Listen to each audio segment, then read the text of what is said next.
Bengaluru ಧರ್ಮಕ್ಷೇತ್ರದ Bible ಆಯೋಗದವರು ಇಂದು ದೇವರಿಗೆ ಕೃತಜ್ಞತೆಯನ್ನು ಸಲ್ಲಿಸ್ತಾ ಇದ್ದಾರೆ. ಕಾರಣ ಅವರೆಲ್ಲರೂ ಒಟ್ಟಿಗೆ ಸೇರಿ ತನ್ನ ಆಸಕ್ತಿಯಿಂದ ನಿಷ್ಠೆಯಿಂದ ಪ್ರಾಮಾಣಿಕವಾಗಿ ದೇವರ ವಾಕ್ಯವನ್ನು ಓದಿ ಮುಗಿಸಿದರೆ ಇಡೀ ಬೈಬಲನ್ನೇ ಒಂದ್ಸತಿ ಅವರು ಓದಿದ್ದಾರೆ.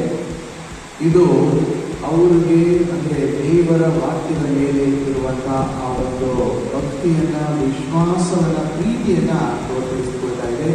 ಅವರೆಲ್ಲರಿಗೂ ಸಹ ನಾವು ಅಭಿನಂದನೆಗಳನ್ನು ಸಲ್ಲಿಸೋಣ. ಅದೇ ವೇಳೆ ಅವರು ಹೆಚ್ಚೆಚ್ಚಾಗಿ ಈ ಒಂದು ಕಾರ್ಯದಲ್ಲಿ ಮುಂದುವರಿಯುತ್ತಾ ದೇವರ ವಾಕ್ಯವನ್ನು ಓದುತ್ತಾ ಧ್ಯಾನಿಸುತ್ತಾ ತನ್ನ ಜೀವನವನ್ನು ದೇವರ ವಾಕ್ಯ ಬಂಡೆ ಕಲ್ಲಿನ ಮೇಲೆ ಕಟ್ಟಿಯಲು ದೇವರು ಅವರಿಗೆ ಪ್ರೇರಣೆಯನ್ನು, ಶಕ್ತಿಯನ್ನು, ಸಾಮರ್ಥ್ಯವನ್ನು ನೀಡಿದೆ ಎಂದು ಪ್ರಾರ್ಥಿಸೋಣ. ಅದೇ ಮೇಲೆ ಅವರು ನಿಷ್ಠೆ, ಆಸಕ್ತಿ ನಮಗೂ ಸಹ ಪ್ರೇರಣೆಯಾಗಿದೆ. ಯಾಕೆಂತ ಹೇಳಿದರೆ ಪ್ರಭು ಯೇಸು ಕ್ರಿಸ್ತನ ನುಡಿನ ಇದ್ದರೆ ನಿನ್ನೆಯ ಶುಭ ಸಂದೇಶವನ್ನು ನೀವು ಆಲಿಸಿದೆ. ಆದರೆ ನಾನು ಆಡಿದ ನುಡಿಗಳಿಂದ ನೀವೆಲ್ಲರೂ ಶುದ್ಧರಾಗಿದ್ದೀರಾ. ಅಂದರೆ ನಮ್ಮೆಲ್ಲರನ್ನ ಪರಿಶುದ್ಧಗೊಳಿಸುವ ವಾಕ್ಯ ದೇವರ ವಾಕ್ಯ. ಆ ದೇವರ ವಾಕ್ಯದಲ್ಲಿ ನಾವು ನೆಲೆಯೂರಬೇಕು, ದೇವರ ವಾಕ್ಯವನ್ನು ಓದಬೇಕು, ದೇವರ ವಾಕ್ಯದಲ್ಲಿ ನಾವು ನಮ್ಮ ಜೀವನವನ್ನು ರೂಪಿಸಿಕೊಳ್ಳಬೇಕು. ಅದಕ್ಕೆ ಬೇಕಾದ ವರದಾನಗಳಿಗಾಗಿ ಈ ಪವಿತ್ರ ಪೂಜೆಯಲ್ಲಿ ನಾವೆಲ್ಲರೂ ಸಹ ಭಕ್ತಿ ವಿಶ್ವಾಸದಿಂದ ನಾವು ಪ್ರಾರ್ಥಿಸೋಣ. ಈಗದ ಸತನ ಮತ್ತು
ಫಾತಿಮಾ. ಬೈಬಲ್ ನನಗೆ ಝೂಮ್ ಅಂದರೆ ಏನಂತಾನೆ ಗೊತ್ತಿಲ್ಲ.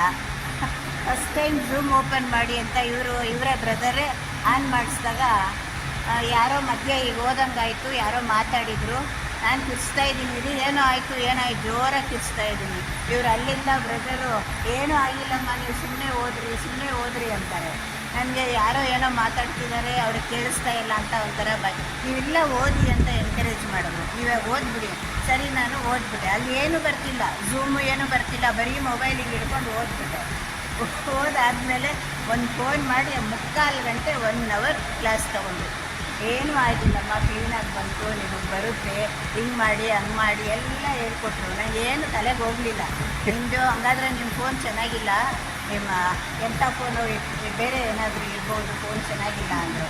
ಆಮೇಲೆ ಹೌದಾ ಅಂದ್ಬಿಟ್ಟು ನನ್ನ ಮಗನ ಕೇಳಿದ್ರೆ 5G ಅದೇನೋ ಫೋನ್, ನನಗೆ ಅದು ಬರೋಲ್ಲ ಇನ್ನೂ, ಅದಮ್ಮ ಫೋನ್ ಅದು ಅಂತ ಇವ್ರಿಗೆ ಹೇಳಿದ್ಮೇಲೆ, ಸಾರಿ ಮೇಡಮ್, ನಾನು ಹೇಳಿದ್ದು ನಿಮ್ಮದು ಒಳ್ಳೆ ಫೋನೇ.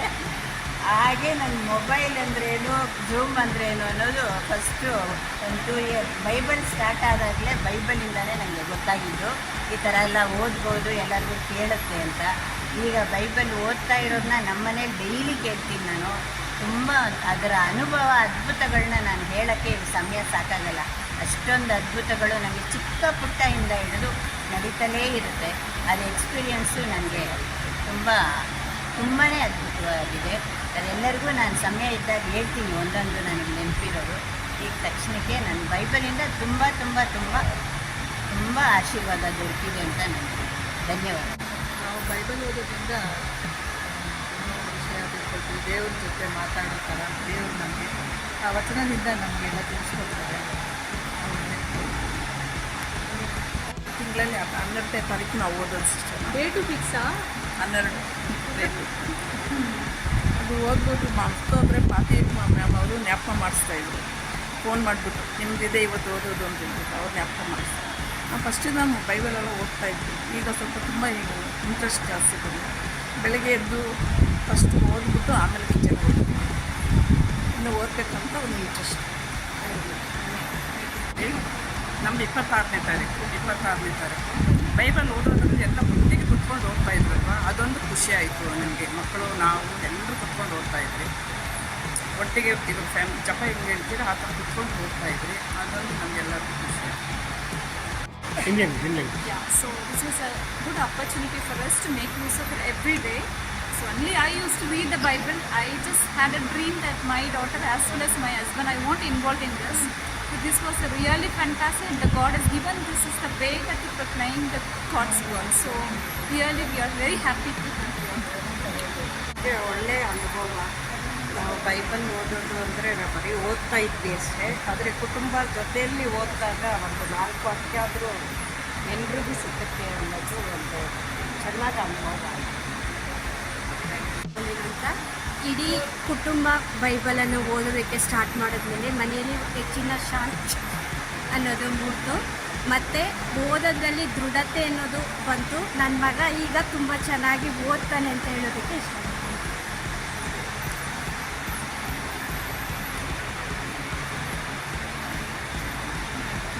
ಸರಿ, ಹೇಗಿತ್ತು? ಚೆನ್ನಾಗಿ ಇಷ್ಟ ಆಯ್ತಾ? ಕಂಟಿನ್ಯೂ ಮಾಡ್ತೀಯಾ ಓದಲಿಕ್ಕೆ? Very good.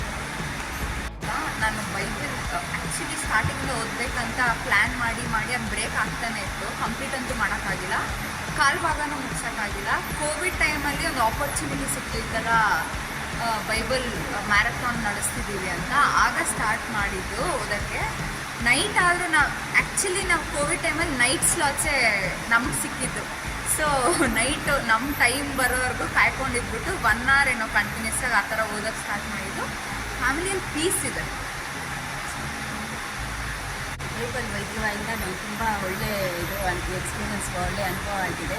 ಅದರಿಂದ ನನ್ನ ಕಷ್ಟಗಳು ತುಂಬ ಪರಿಹಾರ ಆಗಿದೆ. ನಾನು ಮನೆ ಕಟ್ಟೋಕ್ಕೆ ಸ್ಟಾರ್ಟ್ ಮಾಡಿದಾಗ ನಾನು ಹೆಜ್ಜೆಗೂ ನನ್ನ ಜೊತೆಗಿತ್ತು, ನನ್ನ ದಾರಿ ತೋರಿಸಿದೆ. ತುಂಬ ಹೆಲ್ಪ್ ಆಗಿದೆ ನನಗೆ ಬೈಬಲ್ ಬಿಡೋಕ್ಕೆ ಇಷ್ಟ ಇಲ್ಲ, ಮತ್ತು ಕಂಟಿನ್ಯೂ ಮಾಡಬೇಕಂತ ಆಗ್ತದೆ. ನನ್ನ ಹೆಸರು ಆಂಟೋನಿ ಮೇರಿ, ನನ್ನ ದೊಡ್ಡ ಮಗಳ ಹೆಸರು ಸ್ಪಂದನ, ಚಿಕ್ಕವಳ ಹೆಸರು ಸಿಂಚನ. ನಾವು ಬೈಬಲ್ ಓದಬೇಕಾದ್ರೆ ಮಕ್ಕಳು ಅಷ್ಟು ಇಂಟ್ರೆಸ್ಟ್ ಕೊಡ್ತಾ ಇರಲಿಲ್ಲ.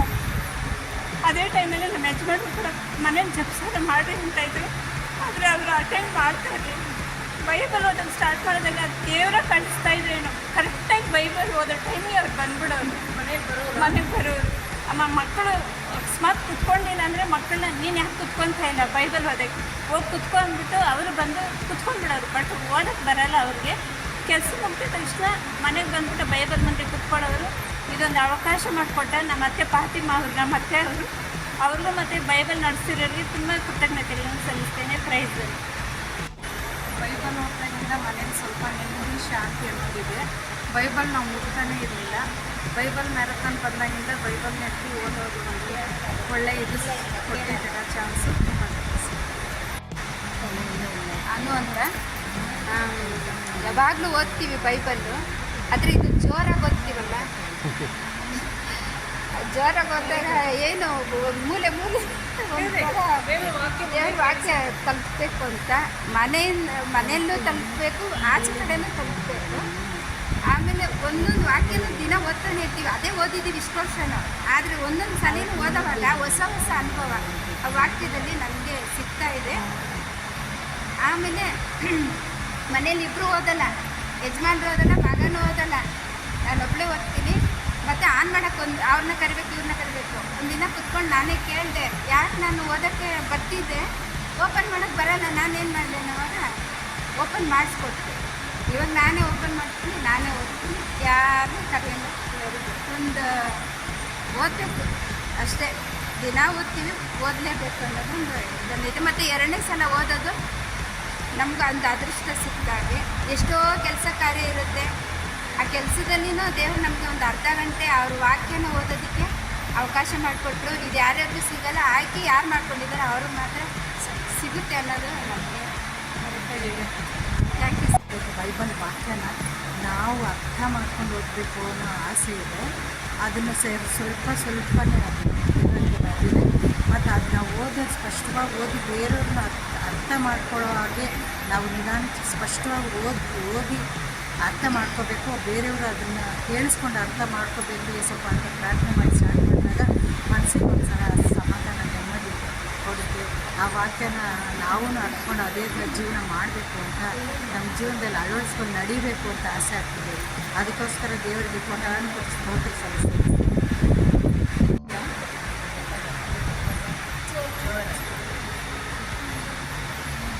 ಬೈಬಲ್ ಓದೋಕ್ಕೆ ಶುರು ಮಾಡೋಕ್ಕಾಗಿಲ್ಲ, ಮನೇಲಿ ನಿಮಗೆ ಶಾಂತಿ ಇದೆ, ಅವಕಾಶ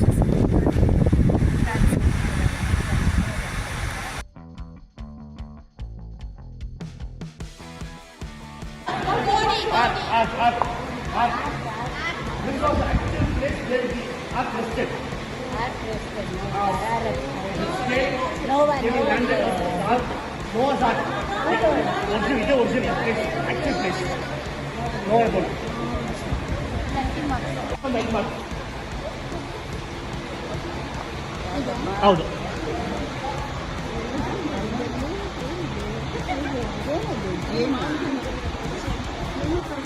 ಒಂದು ಮಾವಿನಕಾಯಿ ಮರ, ಒಂದೊಂದು ಮರ, ಆಪಲ್ ಮರ. ಆಯ್ತಾ? ಮುಗೀತು. ಒಟ್ಟಿದ್ದು 1 2 3 4 5 6 4. ಏನು ಅರ್ಥ ಆಗುತ್ತೆ? ಏನು ಅರ್ಥ ಆಗುತ್ತೆ?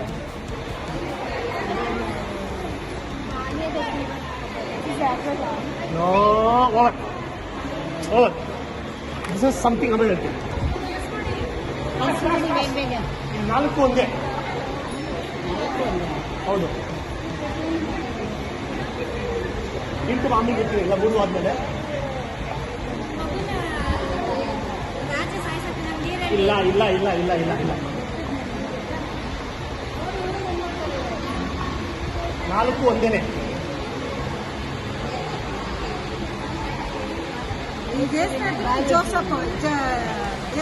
ಇಲ್ಲ ಇಲ್ಲ ಇಲ್ಲ ಇಲ್ಲ ಇಲ್ಲ ಇದು ಇಟ್ಸ್ ನೋ ಅಂತ ಹೇಳಿ ಇಟ್ಸ್ ಅ ಪ್ಯಾರಬಲ್. ಒಂದು ನಿಮಿಷ ಗಾಡಿ ಕ್ಲೋಸ್ ಆಯ್ತು, ಇದ್ರ ಪರವಾಗಿಲ್ಲ. It's a parable. ಅವ್ರಿಗೇನ್ರಿ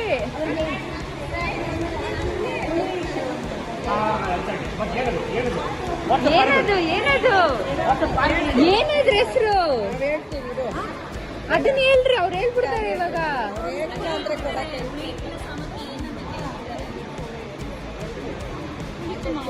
அதெல்லாம் முக்கியம் என்னன்னு சொல்லணும். நானும் ஒன்றான்.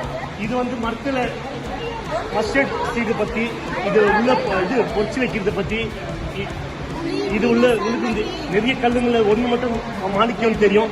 இதெல்லாம் சேர்த்து ಏನು ಅರ್ಥ ಆಗುತ್ತೆ? ಅಯ್ಯೋ ಹೇಳಿ. ಆತಲ್ಲ ಇಲ್ಲ, ಫಸ್ಟ್ ಸಮಿತಿ ಯಾವುದು ಆ ಥರ ಯಾವುದಿಲ್ಲ, ಆ ಸಮಿತಿನೇ ಇಲ್ಲ. ಇಲ್ಲ ಆ ಸ್ಟೋರಿ ಇದೆ. ಬಟ್ ಮಾನವ ಸ್ಟೋರಿ ಯಾವುದು? Kingdom of god. ಆ ಸಮಿತಿ